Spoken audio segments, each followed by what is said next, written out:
In today's society, it often seems as if you cannot turn on the news without hearing about the ways in which big businesses use their deep corporate pockets and political might to influence politicians and elections. While their presence has become more prevalent, especially in the U.S. as a result of Supreme Court decisions such as Citizens United, which affirmed that money is considered speech and that companies and individuals are constitutionally free to spend as much money, speech as they want to, it is also worth remembering that at the end of the day, voters are the ones who control the ballot boxes and are the ones with the final say. However, in some countries throughout history, companies were the ones who were fully in charge. These outfits don't just influence elections and politicians, they actively ran the countries as parts of their business empires. The following list contains 10 examples of these corporatocracies. Number 10. The British East India Company. Originally chartered in the early 1600s as the Governor and Company of Merchants of London trading into the East Indies, the British East India Company (BEIC) was a joint stock company, a forerunner to the modern-day corporation. Wealthy aristocrats and traders invested in the company, pooling resources into the business and receiving a share. They received a royal charter from the British Crown for an exclusive monopoly for trade with India. Initially, the company only focused on trade, but as the Mughal Empire declined, the BEIC seized territory, first claiming Bengal and then using its private armies to acquire more land. As more territory was acquired, the company started to take on administrative duties, including taxation, education, post offices, telegraphs, railways, and judicial functions. All the while, the British government had little control. Instead, while the territory of India was nominally under British authority, the country was really under the control of the board of directors, which was responsible to its shareholders. Only after failing to turn a profit after numerous years and allegations of corruption in the civil service did the British transfer governance to Parliament, finally directly assimilating it into the empire in 1858. Number 9. Hudson's Bay Company. You may have shopped at Hudson's Bay Company (HBC) if you live in Canada, the United States, or Europe, with their numerous brands such as Hudson's Bay, Lord & Taylor, Saks Fifth Avenue, or Home Outfitters, but did you know that at one time, the company was a fur trading business which functioned as the de facto government in parts of North America? The HBC was founded by royal charter as the Governor and Company of Adventurers of England trading into Hudson's Bay in 1670 in London. It is the oldest incorporated joint stock merchandising company in the English-speaking world, and at one point, it controlled 15% of North American acreage. It had an exclusive right to trade in all areas with rivers flowing into the Hudson Bay, and as a part of its trade, it undertook governmental functions. The HBC divided its region into trading departments, which were further subdivided into districts. The council passed regulations governing local trade and made sure to take care of settlers and undertake the logistical requirements of the districts. As the colony grew, the company eventually relinquished its colonial responsibilities but expanded into retail. Number 8. Banana republics. It seems strange that the sweet, innocent banana would be responsible for so much of the political turmoil that occurred in Latin America in the 20th century. Nevertheless, the banana industry is responsible for the rise and fall of brutal regimes, solely for the purpose of extracting as much economic profit as possible from the U.S. appetite for bananas. Companies such as the United Fruit Company, now known as Chiquita, would install puppet rulers throughout Latin American countries, paying them for their support, and would build vital infrastructure such as railroads in exchange for land. Complaints were met with threats to leave the country, bribes, or even revolutions or invasions. The companies held all the strings to power and were able to bribe or order officials to either ignore worker complaints or send the army in against strikes. They even used U.S. resources, for example, by convincing the CIA that a Guatemalan leader was communist, deposing him, and installing a leader more favorable to their interests. Number 7. City of London. While many people have heard of London, what they might not know is that there are two distinct Londons within the UK, the modern-day Metropolitan London, with the Mayor of London, and a small enclave within called the City of London, with the completely separate Lord Mayor of London. Confusing? Yep, and wait until you get to the electoral system. Originally, the City of London was founded as a Roman settlement in the 1st century AD, but as the population increased, the city expanded far beyond its borders. As a result, there are two distinctive Londons, with the city being the original one and retaining its ancient rights. This includes an electoral system which we would consider odd in the democratic world. In the City of London, both residents and businesses have a vote when it comes to choosing city councillors. While each resident has only one vote, businesses are allocated votes based on the number of employees that they have. This unique arrangement means that the business vote exceeds the number of voters in the city. In 2009, the business vote was around 24,000, while the resident vote was only around 9,000. The process is controversial. Some say that the number of people who commute into the area, 450,000, means that they should have a say in governmental affairs, while others see it as unfair to those who actively live there. Number 6. Myanmar. While not as blatant a corporatocracy as the other examples on this list, Myanmar has a unique power structure which enables the military to exercise vast amounts of control over the civilian government.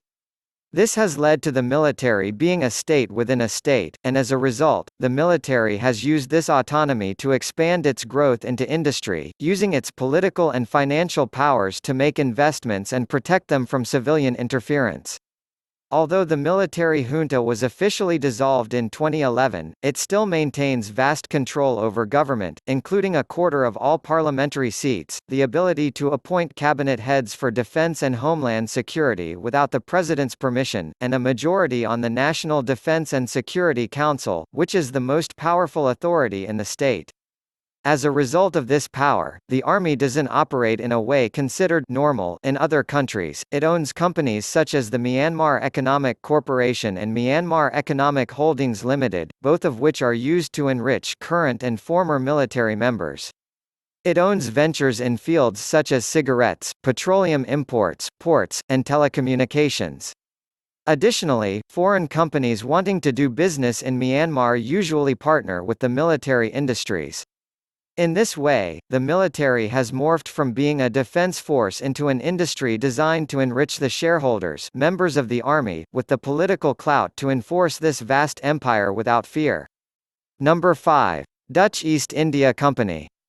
The Dutch East India Company, better known by its initials VOC, became the first company to be listed on a stock exchange, as well as the first major multinational corporation. It also was unique in the fact that its shareholders were only liable for the amount they had invested in the business, making it an early example of a limited liability company. While initially being established as a consolidation of several rival trading companies, with a 21-year monopoly on the spice trade, the VOC quickly grew into a country in its own right. It flexed its statesman-like powers in 1619, when it leveled the Indonesian city of Jayakarta, rebuilt it as Batavia, and began using it as a central base for its operations. It quickly expanded throughout the region and took on quasi-governmental powers, including waging war, imprisoning people, creating its own currency, and negotiating treaties within the region. The company was responsible only to its board of directors and shareholders. Its assets were finally dissolved and taken over by the Dutch government in 1799. Number 4. Congo Free State. The Congo Free State was established during the scramble for Africa as a personal domain of King Leopold II of Belgium. During the Berlin Conference, Leopold was able to convince the other European states that he would undertake humanitarian and philanthropic work in the region. As a result, Leopold was able to lay claim to most of the Congo Basin, and he controlled the region via an organization called the International Association of the Congo. Although he was the King of Belgium, the region operated entirely separately from the country. Instead, it was held as a personal fief, corporate entity under his name. Leopold extracted ivory, minerals, and rubber to sell on the world market and committed horrible atrocities against the locals in order to gain these resources. Although the ostensible purpose was to better the native population, Leopold and the association were actually operating a business under the guise of sovereignty in order to exercise autonomous control without interference from other state or governmental actors. It was only after these atrocities were reported that the Belgian state annexed the colony in 1908. Number 3. Walt Disney World. When one goes to Walt Disney World, one feels as if they have entered a whole new country. Each area of the park is carefully designed and fabricated to make customers feel as if they are living in a real-life Disney experience. Every part of the park is carefully organized, and no space seems untouched by the developers. Everything must look perfect and in its proper place. Everything must be controlled, hence, if Disney wants to control every aspect of its park, does it not seem believable that they would control the levers of government, too? That's precisely what Disney does. While most tourists may not realize it, the area is within the Reedy Creek Improvement District, which has almost total autonomy within its borders. Disney is responsible for all aspects of governance within the district, such as drainage, utilities, roads, fire protection, medical services, building codes, and land use regulation. This came as a result of Walt Disney's petitioning to the legislature of Florida for an independent district to create his experimental prototype community of tomorrow, Epcot, with full authority to govern its internal affairs. Number 2. Saudi Arabia. Saudi Arabia is one of the few remaining absolute monarchies in the world and has been ruled by the House of Saud from its original founding in 1932 by King Abd al-Aziz. As an absolute monarchy, the king combines the legislative, executive, and judicial functions by promulgating decrees, appointing all executive branch positions from defense to economy, deciding on punishments for crimes, and appointing the judiciary. What makes the state a modern-day corporatocracy is its dependence on its oil industry.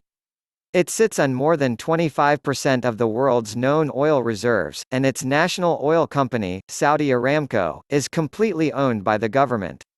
Because the country is the personal property of the ruling Saud family and because oil plays such a dominant role in Saudi Arabia's existence, this means that the oil revenues go toward directly financing the ruling family, making it a modern-day corporatocracy. Number 1. Texas. The Lone Star State is known for its conservative ideals, big business friendliness, cowboy persona, and its frequent claim that everything is bigger in Texas.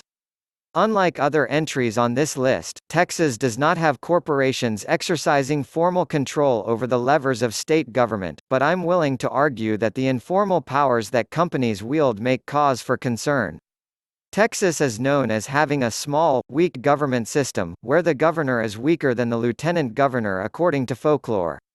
Additionally, most of the executive branch positions are elected by voters, diffusing further the power of the governor. Also, the governor has no authority to fire individuals from boards and commissions, and often, the people appointed are those with ties to industry. The power of companies in Texas is so great, in fact, that they even have influence over the positions which are elected. The Texas Railroad Commission, for example, has no role in regulating railroads within Texas, instead, it regulates the oil and gas industries. But the industries were able to convince legislators not to change the name. Keeping the name hides the real purpose behind the commission, which allows the industries to influence voters and nominate members favorable to their interests. With that being said, here we come to the end of our video. So don't forget to hit the bell icon and to subscribe our channel, so you don't miss any video. See you in the next video. Till then, take care. Thanks for watching.